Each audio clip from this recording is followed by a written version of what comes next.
It's time to get the story behind the story. Interviews with newsmakers, news breakers, and Vermonters making a difference. WCAX presents 802 News with Mark Johnson. Here's Mark. We've all heard stories of people losing their sense of taste and smell from COVID. What if instead that sense of smell and taste wasn't lost but distorted? Distorted to the point where the taste of most foods was repulsive and smelled like moldy garbage or the bottom of a compost bucket. That's what happened to Ashley Van Zandt of Lindenville, a mother of two who works at Catamount Arts in St. Johnsbury. In this edition of 802 News, we'll hear Ashley describe the fear, distress, and frustration she had for more than a year until she found a remarkable treatment that jump-started her ability to eat most foods again. First, a word from our sponsor, Red Hen Baking Company. At Red Hen Baking Company, they believe pure, uncomplicated ingredients in the hands of skilled artisans are the building blocks for great food. They're dedicated to creating the best food from the best ingredients. You'll find an ever-changing lineup of delicious pastries, sandwiches, and soups at their beautiful cafe off Route 2 in Middlesex, just off I-89. Their breads are also available in many other locations. Led by owners Randy George and Eliza Kane, Red Hen Baking Company has been on the leading edge of the local food movement since 1999. Here's Ashley Van Zandt. I was really strict in my rules. My husband was the only one who left the house to do something that was not a curbside pickup. So my husband was the only one going into stores all through 2020 and a good share of the start of the 2021. My husband was working at the hospital, so he ended up getting vaccinated January 2021. March of 2021, my daughter had been born in July, so she was many months old at that point. She would not take a bottle, and so it was a lot of me all the time. And so I decided we were sort of at a point where maybe I could go grocery shopping once a week. And we did only go grocery shopping once a week. It was a situation of I would write the list, I would hand it to my husband. If he forgot milk, then we were just out of milk for that week. We did not go back. I was very strict about it. And so I thought I would like to go to a store. It has been a year since I've been inside a store. I would like to go. So I masked up. I had the hand sanitizer. This was March 2021. I went to 2 stores. I was so very excited, but I was also incredibly nervous. I did not get within 6 feet of anybody. I chose the self-checkout at the grocery store, shopping at the larger grocery store in the area, so that way I would ensure to have more space. Early April of 2021, I went to Ocean State because we needed new carpets for the front door. It's like ours are, these are curling up. We needed them last year and we've been putting them off. And I was like, they're cheaper there. I can get them for $10. I don't have to, do a shipping from somewhere else. I can just go and get them. And so I did. And I was never within 6 feet of anybody except at the checkout zone. I always had a mask on. The checkout area had a plastic piece, sort of in between me and the person checking out. April 12th, I believe it was. I ended up going to, my kids needed new clothes, and we like to get secondhand stuff. And so we took a trip, my sister and I took a trip to Williston to Once Upon a Child. So that way we could get the secondhand clothes. And it had been it had been forever since I had been. So, and the kids needed new clothes. It had been a year, really. My sister and I went, got the clothes, said, gosh, we're hungry. Let's get something to eat. And so we parked in the parking lot at the University Mall and we ordered to go from Applebee's because I said, I really don't want to go into a restaurant. And I this was April 2021. I had just barely become eligible for a vaccine. My sister had gotten the Johnson & Johnson. She was also working in a school, and so she was eligible for a vaccine. So she did get the vaccine. And I had just become eligible. I had scheduled. We got to go from Applebee's. They brought the stuff out to us. I don't remember the meal I got, but I remember getting a raspberry lemonade. And I drank it, and I was like, ugh. Seems like they forgot to put the flavoring in this. It felt so muted. My sister was like, let me try. And so she drank it, and she was like, I don't know what you're talking about. This is very flavorful. And I was like, it tastes like water to me. This is so weird. Like, okay, well, no big deal, whatever. So I went along. And then, like, in the days after, I was like, things are not tasting. And I started feeling like I had a sinus infection. I had this intense pressure, and I have a history of sinus infections. And so I thought, gosh, this is a terrible sinus infection. And so I went to the doctors to get an antibiotic, and they were like, have you had any close contacts? And I was like, no. I've gone to the store 3 times. Like that is, my husband works at the hospital. He always masks. We go grocery shopping once a week. This is, our pod is very small. And they were like, we're going to do a COVID test just in case. Okay. So they put the swab. It's way up there, way up. And it was so uncomfortable.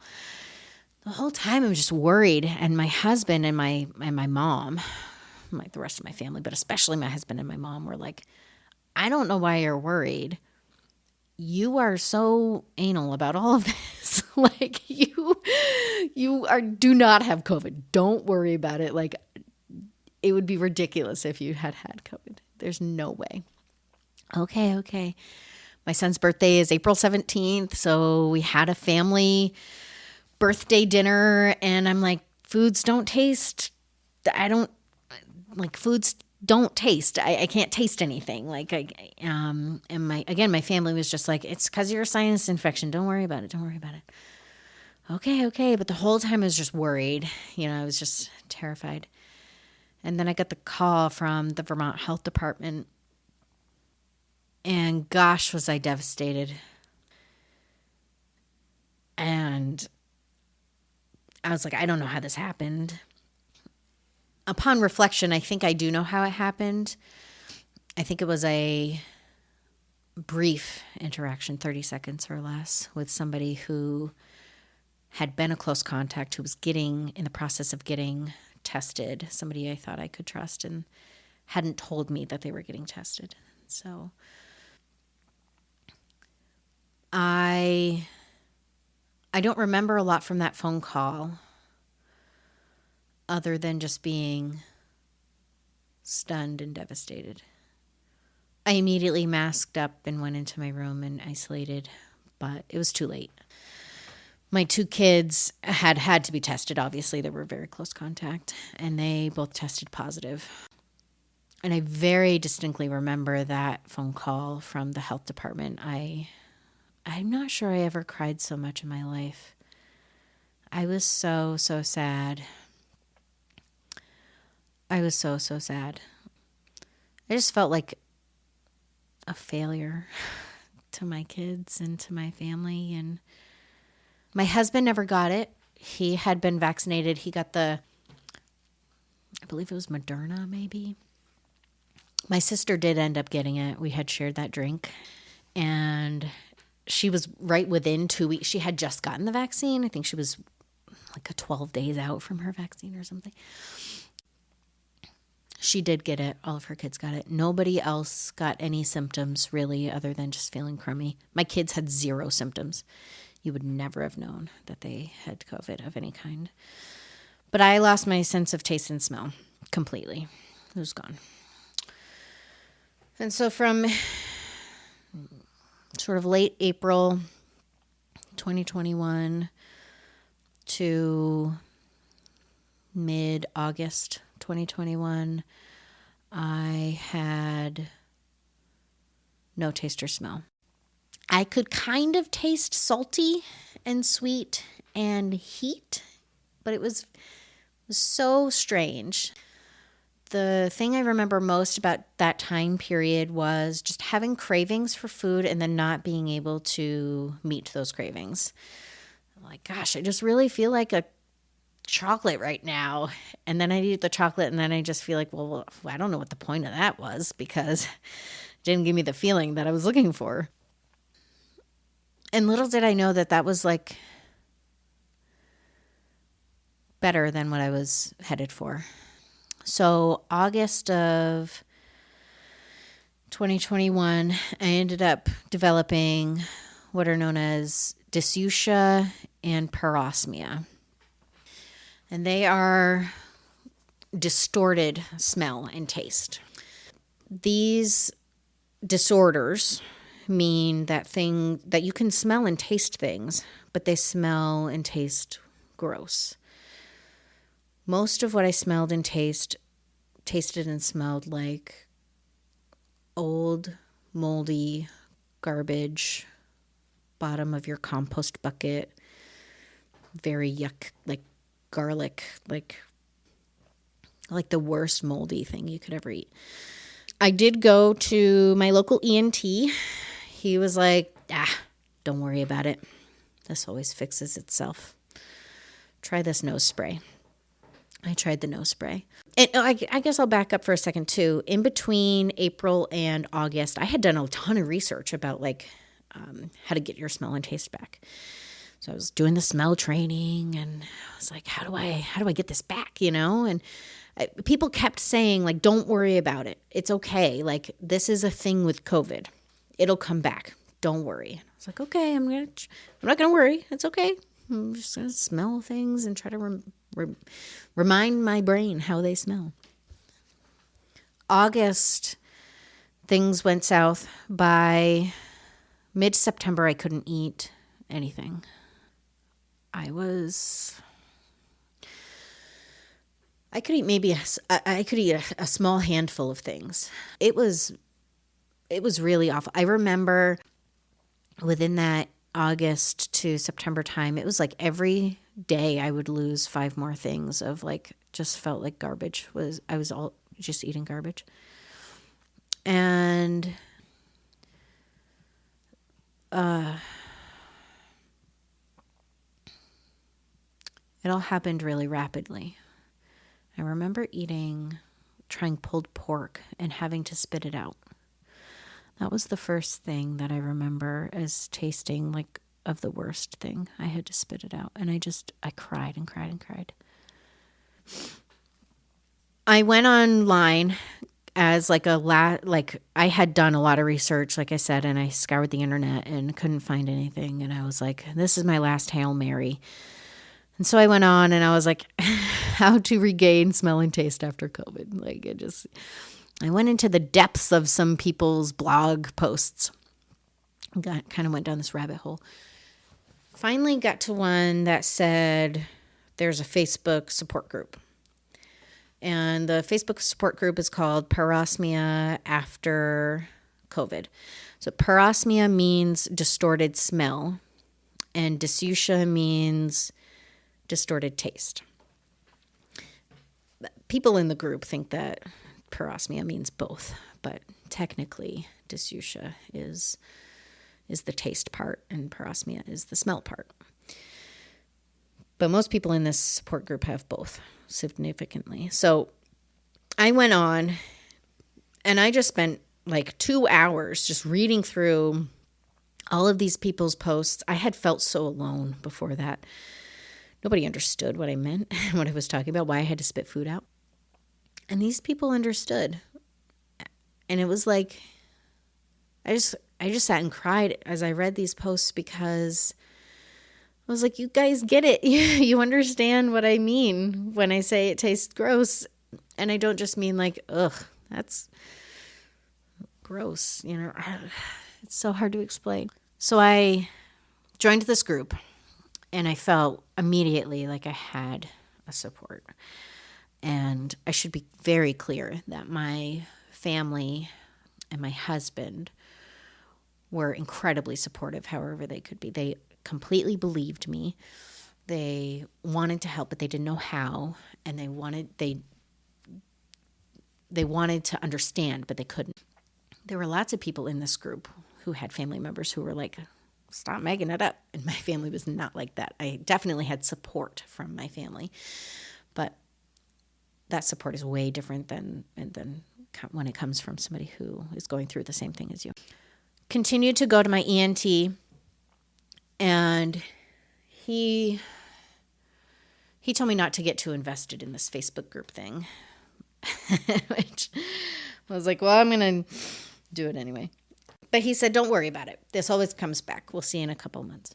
So I followed up with him until February 2022. In between that time, there were lots of theories in my support group on Facebook of different things to try to help get your smell and taste back. Like vitamin A, I remember as being like a big thing. Different supplements. Gosh, I did have them all written down at one point. But lots of different supplements I remember taking and just trying them, for a month, 6 weeks, 2 months at a time with no changes. One of them was zinc, which had no effect. So I did everything that the group suggested. Anything that somebody was like, hey, I tried this and I got some relief, I would be like all over that. So I tried lots of different like home remedies. Continued my ENT. February 2022, my ENT doc was like, well, gosh, I haven't seen anybody have it this long ever. You're probably just going to have this the rest of your life. I was 32 at the time. 31 at the time. I was very early 30s. And I just thought, you mean I'm going to have to eat garbage the rest of my life? The things I could eat that did not taste like garbage were, I grabbed this little thing out so I could remember the brand. Barilla Elbows. It's pasta, and it has protein. It's like a Barilla Protein Plus, and it has 10 grams of protein in a serving. And so, because that, I could eat this. I couldn't eat any meat, 0 meat. So I could eat this pasta. I could eat mozzarella cheese. I could eat carrots, and I could eat blueberries, and then one type of yogurt. I don't remember the brand of yogurt right now. I know it wasn't Cabot because that was my preferred brand before COVID, and then I couldn't do it after. And so every day I ate yogurt with blueberries in the morning, and then I would have pasta, plain pasta, no sauce. Sauce was a definite no, with mozzarella. And then sometimes I would cut up the carrots and I would boil them so they were soft and in the pasta with it. I couldn't eat anything else. I was very, I don't want to use the word depressed because I wasn't like, I think that word is thrown around quite a bit. More than it should be. But I was in a dark place. Every night I was just so sad and hungry. And I did lose a significant amount of weight, which I did need to lose some weight after having my baby. I had certainly gained weight. And then being home from COVID, it was almost like the freshman 15. And so I did need to lose weight. But I kept thinking every day, this is not how I want to lose this weight. And so it was really hard. And I can't stress enough how everything else tasted like the bottom of my compost bucket. Everything. And so to hear in my young 30s by this doctor, this is how you're going to eat the rest of your life. I was so devastated. I hit rock bottom for sure. I just remember feeling like in this like bubble of like, it's like sinking bubble. I said, do you think I should go to another doctor? And he was like, well, we can do referrals, but it's not going to really help you. And so I got referred to a nutritionist, and she was basically like, oh, wow, that stinks. But you're getting all the nutrients you need from all the supplements you're taking, so keep doing what you're doing. It was such a waste of my time. And then I went to Dartmouth to their neurology department, where I don't think they believed me. I had my sister come with me, and I spent, almost 2 hours there. And they kept asking me the same types of questions over and over, but like slightly different. After the appointment, my sister said to me, I think they were quizzing you to see if you would change your story, because they said they had never heard of it before. And I said, well, I'm in this Facebook group that has, 500,000 people in it, whatever. It has a lot of people in it, like from all around the world. And it is real. So I actually laughed as I left that appointment. I don't know. I think I was just having a breakdown at that moment of like, they don't believe me, and I don't really care because I know it's true. And I was just checking off a box. I didn't expect them to actually help me. I just wanted to say, yep, I went there. I did the thing. Take my $40 copay. After that, so I did get hooked up with the pediatrician friend who helped me get the job at Catamount. He said he's from the Boston area, and I had asked him, I said, do you have a connection somewhere? So he did, and turns out somebody was doing sort of like this study of people like me and sort of just rating us, seeing where we were at, what we could pass, what we could fail, and all these things. And that felt so good to have a doctor, like a medical professional, completely believe me and understand to the best of their knowledge what I was going through. And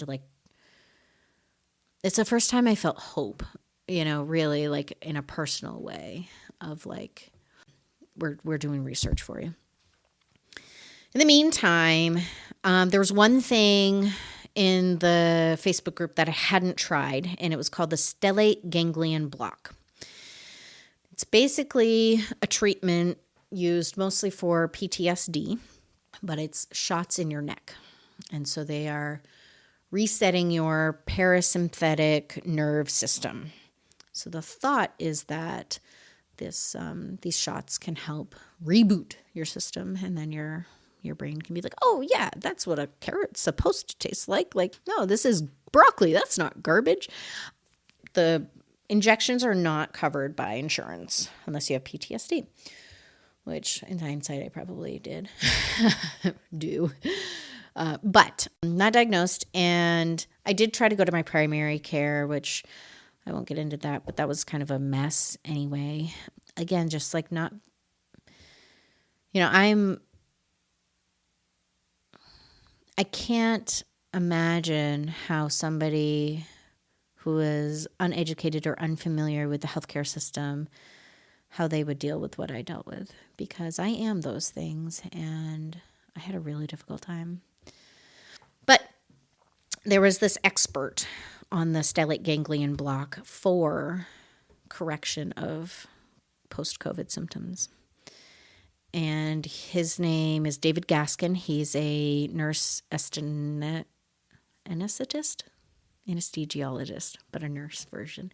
He has lots of other certifications. And so he's based in Bryan, Texas, which is about an hour and a half northwest, I believe, from Austin. In August of 2022, it had been a year since things were rotten. And I said, I'm not changing. Nothing was changing. People kept saying, give it time. I was like, I have. It had been a year. It had been 15 months, April, May, June, July, 16 months since I had lost my taste and smell, since I had normal taste and smell. And I was like, this is the one thing I haven't tried. if I'm going to try it, I have super needle phobia. I was like, if I'm going to get shots in my neck, I want to go to the person who seems to be the expert at this. And so my husband and I flew to Austin, Texas, August of 2022. And we drove to Bryan, Texas, and we met David Gaskin. And that was, it just was like a breath of fresh air it was really nice to go to Boston and have a medical professional say, I believe you, like, we're going to try to figure this out. But it was another level to go to somebody and then him be like, we're going to try to fix this for you. At that point, he had done hundreds. And his name was really getting out because of this Facebook group. He had actually read this. The way he got into it was he read this paper from another doctor who had like a very, I believe that it was a trial in Alaska. And he had done a very small survey of maybe 10 people or something and found success with it for taste and smell. So he was at a conference and he was like, hey, other doctor person, have you heard about this? And that other medical professional was like, I haven't, but do you want to try it on me? Because I have these conditions after COVID. So during a break, they did the SGB and he had immediate success. And so then he just started doing it, for patients. The cost was $500 per side. So $1,000 for each side, or for $1,000 total. Basically how it works is you sit down and they spray you with this cold shock thing, numbing, if you will, although you can still very much feel it. And it was a set of 2 shots per each side. So it was a total of 4 injections. They do one side at a time, hours apart from each other. So you get 2 shots. You get 2 injections on one side of your neck. You do have a reaction. I had, I believe they call it a vasovagal response, where I almost passed out. I felt very heavy and weak, and they just turned the lights down and they said, breathe. And it's okay because your body is just trying to protect you. This is a weird substance inside your body. It doesn't know, and it's trying to protect you. So I never passed out. I was okay. I just breathed and worked through it. They were so kind. They took all the time in the world for me. And then I tried snacks, and although nothing immediately was like good, I could actually eat things without spitting it out. And it was such a remarkable moment for me. And I just cried and cried. I ugly cried. Boy, did I ugly cry. It felt like for the first time in over a year, I was getting some of my life back. So this was August 2022. I got the other side done. Immediately, I would probably rate myself as like maybe a 5% being able to eat things sort of at the 5% level. And I think I got to maybe a 40 or 50% after the injections in August of 2022. I could eat steak. I could eat beef, like ground beef, but it wasn't that great. But I could still eat it. Chicken was a definite no. I could eat baby spinach. I could eat tomatoes. I could eat my preferred type of yogurt. At the time I got grapes back. I felt more human. Also, I'll go back and I'll just say there was just this massive feeling of shame from April 2021 to August 2022 of, I was pretty judgy during those first years of COVID of other people. You're not being careful enough, sort of thing. I was very careful. There's no way it's going to infiltrate my family. And it did. Me specifically as well. Very significantly. And it was humbling, but very shameful too. I felt like I was, so judgy of other people. What did I know? It got me. My quality of life drastically increased for the better after my first round of injections. So that was August 2022. I spent the next year, feeling better about being able to eat things.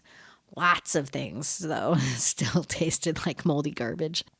Lots of things still. And smelled. But I felt like I could deal with the smells. And the smells are not something that I tend to touch on when I'm talking to people about this, because I just find them, I can tolerate a gross smell more than I can tolerate a gross taste. But something weird is, like, one example is that a skunk spray and cigarette smoke smell the exact same to me, but neither of them smell as they're supposed to smell. And so if I'm walking outside, I'm like, is somebody smoking or was that a skunk? Because they smell identical, but they do not smell as I remember them to smell, as they should smell. And lots of other examples, but that's like the main one, or that's a good one. I ended up going back for another round of injections October 2023 because I was still very limited, even though I was greatly improved from the last time. And what I experienced was, it's as if I'm writing this book with hundreds of thousands of other people in the same boat as me, like just around the world. We're all just adding a chapter, and it's as if we've all written it together because it's the same. There are varying levels of intenseness from one to the other. So for example, people would put in the group, have you tried this brand of something?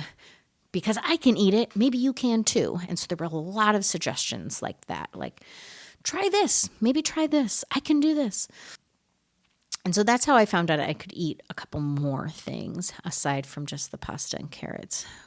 But it was definitely under 10 items. And gosh, I longed for something crunchy aside from carrots, because carrots are not just something that you just want to be like, can't wait to get a bag of those carrots into me. I was grateful that I could do them still, but one thing that a lot of my friends, we'll call them, on the Facebook group could do was one type of tomato sauce, it's a Rayo's brand, and it's the sensitive kind. So it has no garlic or onions. Garlic and onions are a huge issue with people with my conditions. Basically, none of us can do garlic or onions. And garlic and onions are in lots of things that people don't understand because it's in powder form a lot of times for seasoning, and it makes it taste good for a lot of people, but for people like me, it does not. It does the opposite. This Rayo's brand pasta sauce, the sensitive kind, has no garlic or onion. And so before August of 2022, I could not do that pasta sauce. It was $9 a jar. And I was like, I just wasted $9 on this jar of pasta I can't even do, even though other people in my group can. After my injections, I could do it. And it actually tastes good. And so that's still to this day what I use for pasta sauce, because most other pasta sauces are not good, mostly because they have some sort of garlic or onion in it to some extent. In October 2023, last October, I decided I was going to go for another round of injections because I was stagnant and I was still very limited. And I said, people have reported in my group having more success after a second or a third round even. So I went back down and I saw David Gaskin again in Bryan, Texas, got another round of injections, and immediately got back chicken and lots of fruits, lots of other vegetables. my world has just expanded so much more. I would say I'm probably at a 75% level, which again is still very limited when you're talking about going out to eat. But when I eat inside my house, it's very good. I am so grateful that I didn't listen to that initial doctor and I joined that Facebook group and got involved with that. I just cannot imagine my life without these other individuals all around the world who are helping each other. I describe myself as a spectrum now as far as food goes and tastes and smells. That at one end there's things that are like good, that I actually enjoy eating, that I'm like, yes, I could eat this all the time and be okay. And then there are the other end of the spectrum is, that's so gross, I have to spit it out. There's 1,000 touch points in between those two end points where things are mostly good, but, like I can tolerate them, or things are mostly bad, but I can still tolerate them. Or like if I add enough ketchup to this thing, then I can mostly do it. I still tolerate a lot of things. There's still a lot of things are at that lower 50% spectrum where they're not good, and I would probably choose not to eat them, but I'm hungry and I have to eat something. And this is what's available to me, so I will kind of suffer through it, if you will. And a lot of that is when I go out to eat, because there's just so many different seasonings in different things. Going out to eat is still incredibly difficult. And if somebody uses fresh garlic, it's done for me. Or there's onions in this thing, nope, sorry, it's no good. So a lot of money is wasted. And I just feel like, when I go out to eat especially, it's like, do I want to pay $17 for this meal that I'm probably not going to actually enjoy, but I want to try it? So there's still a lot to be gained. I am mentally considering a third trip down, though I've not made any plans for it. I've just thought, I wonder if a third shot might get me to, or third round of shots might get me to a 90% where I could do almost anything. But even folks who have had multiple shots, injections of the SGB, it doesn't work for everybody. There are still people out there suffering as I was in, way before I got my first round of injections. And so I feel for those individuals. And there's, some people that I've met who, virtually, that, they're so malnourished that they have to have feeding bags, IVs, and they get admitted. And I thankfully never got to that point. But it's a real mental toll as well. Wow. Yeah. That wraps it up for this edition of 802 News, sponsored by Red Hen Baking Company. Thanks to Ashley Van Zant for having the courage to share her story, and thank you for listening.